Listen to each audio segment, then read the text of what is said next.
എൻ്റെ skin acne prone oily sensitive സ്കിന്നാണ്. എന്തൊരു സാധനം മുഖത്തിട്ടാലും എനിക്ക് പെട്ടെന്ന് റിയാക്റ്റ് ആവും.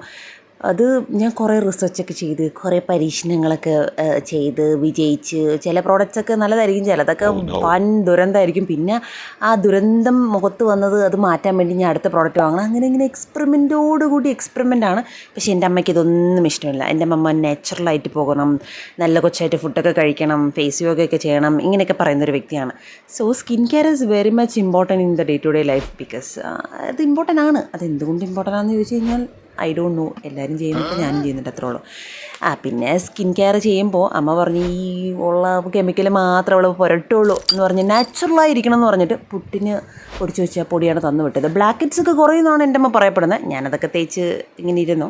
ഇപ്പോൾ റീസെൻ്റ്ലി ഞാൻ ഒരു ട്യൂബും ഫുള്ളും തീർത്ത് എനിക്ക് റിസൾട്ട് വന്നൊരു സാധനമാണ് ഈ ഡോക്ടർ ഷെത്തിൻ്റെ ഡെയിലി പിഗ്മെൻറ്റേഷൻ കറക്റ്റിംഗ് ക്രീം. ഞാൻ ഒരു ബോട്ടിൽ ഫുള്ളും കംപ്ലീറ്റ്ലി തീർത്തു. നല്ല ഡിഫറൻസ് ഉണ്ട് കേട്ടോ. പക്ഷേ slow and steady wins the race എന്ന് പറഞ്ഞ മാതിരി ഒരു ദിവസം കൊണ്ടോ ഒരാഴ്ചയും കൊണ്ടൊന്നും റിസൾട്ട് കിട്ടില്ല. ഒരു ട്യൂബ് ഞാൻ 1.5 മാസം കൊണ്ട് തീർത്ത്. ഇതെൻ്റെ 2ാമത്തെ ട്യൂബാണ്. അപ്പോഴാണ് എനിക്ക് കുറച്ച് വിസിബിൾ റിസൾട്ടൊക്കെ കിട്ടി തുടങ്ങിയത്. നിങ്ങൾക്ക് ഇങ്ങനെ അപ്പർ ലിപ്പിലൊക്കെ ഡാർക്ക്നെസ് ഉള്ള വ്യക്തികളാണെങ്കിൽ you can definitely try this once. പക്ഷേ ഒരു ട്യൂബും കൊണ്ടൊന്നും ശരിയാവില്ല, ഞാൻ പറഞ്ഞതുപോലെ തന്നെ. ഓക്കെ, അപ്പോൾ നല്ലൊരു പ്രോഡക്റ്റാണ്. ഞാനിതിൻ്റെ ഡീറ്റെയിൽസും കാര്യങ്ങളും എന്തായാലും താഴെ മെൻഷൻ ചെയ്ത് കൊടുത്തേക്കാം. അപ്പോൾ അത്രേ ഉള്ളൂ. Thanks for watching. ബൈ.